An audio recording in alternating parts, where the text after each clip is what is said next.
Have you ever thought about buying a house at a huge discount by going to a foreclosure auction? Have you ever been to one?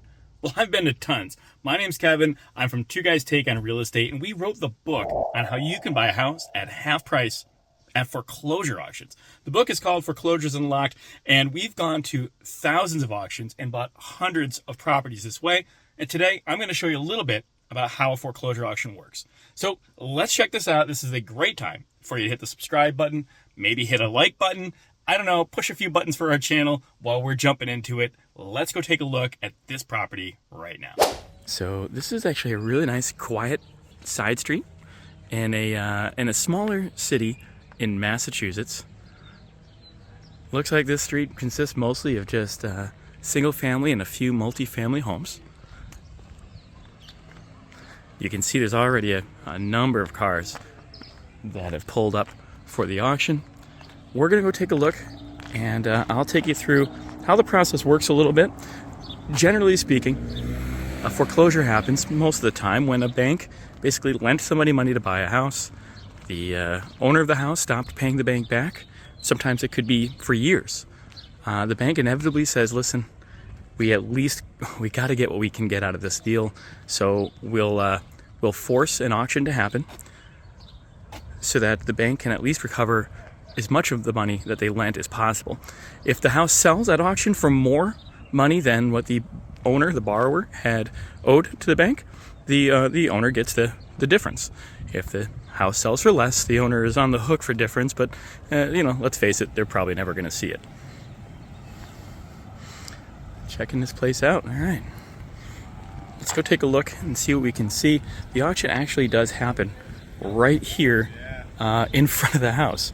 A lot of people don't realize that. They think it's online, they think it's at City Hall, and maybe in some cases, sure, but in this case here, it's going to happen right here today, right in front of this place. I bet you're curious. How does it work?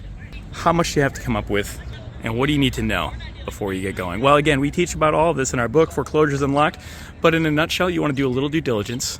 You want to figure out first if you're going to be responsible for, which is a huge mistake a lot of people make, not realizing that they're responsible for a lot of municipal fees. It is 12 o'clock on the hour. I just want to kind of go over a couple things before we get started. All materials and information contained and provided herein are made available for information purposes only. The seller and mortgagee and their agents and attorneys cannot and do not warrant the accuracy and completeness of this information provided herein, nor do they have any obligation to update this information.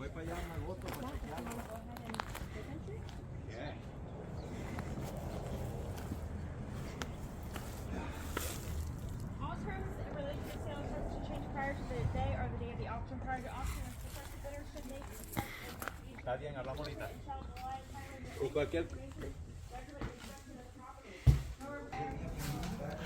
Well, from what I can see, it looks like the house may not be in horrible shape.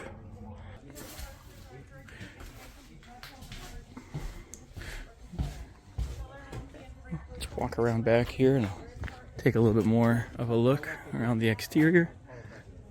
So the exterior looks like it's asbestos shingle siding. Roof is slate. I mean, those are awesome looking roofs, but that could be expensive. These porches have seen better days for sure. We got a lot of rot.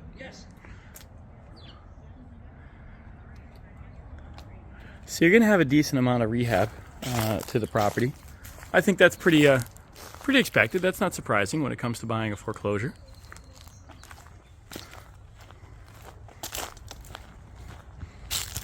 Look at that.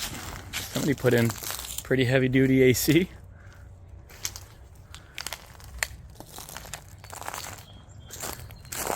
Could be a really nice property for somebody. Really nice home. And having this auction, as you know, it kind of sucks to see that a home went this rough, this blighted for as long as it did. But it gives somebody hopefully the opportunity to bring it back to life, bring it up to code, make it safe, and get it back to functioning. We talked a little bit about, municipal fees, some of the due diligence you need to do. And I've seen people come out, bid on these properties, and as they get bidding, they'll actually stretch maybe their bidding max, you know. Maybe they were going to bid only up to 95,000, but they stretched to it to 100, and they win, and they're excited about that. But then they end up finding out that there is a ton of taxes owed, or water and sewer bills from the city owed, or you know what, the city has been citing the property for so long. There's been tons of violations, fines, and things like that building up over the years. Those have to get paid, so they all have to get paid by the new owner, and they weren't expecting that. And that might have added up to another $10,000, $15,000. So they already stretched what they were going to bid before. But then they end up finding out that their price is another 10, 20% higher than they thought. That could cripple their deal. And it's really, really important you do your due diligence, do your homework, call the city, look this stuff up before you go submitting a bid.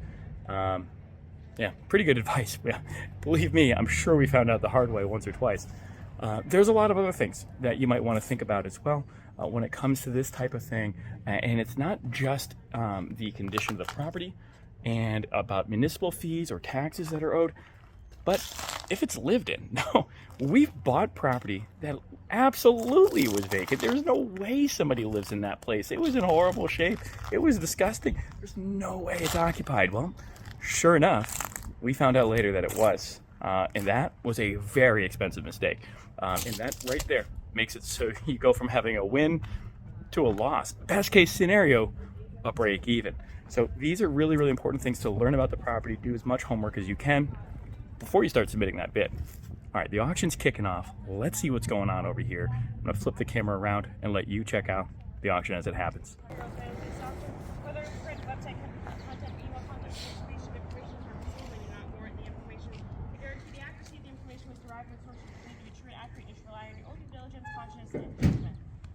Announcements made on the auction block shall supersede any previously printed material. All right, you are also binding subject to municipal liens owed to the town. The highest bidder will be responsible for paying any municipal liens owed. We make no representation as to accuracy. Once again, it's up to you to perform your own due diligence and form your own opinions. All right. Sure.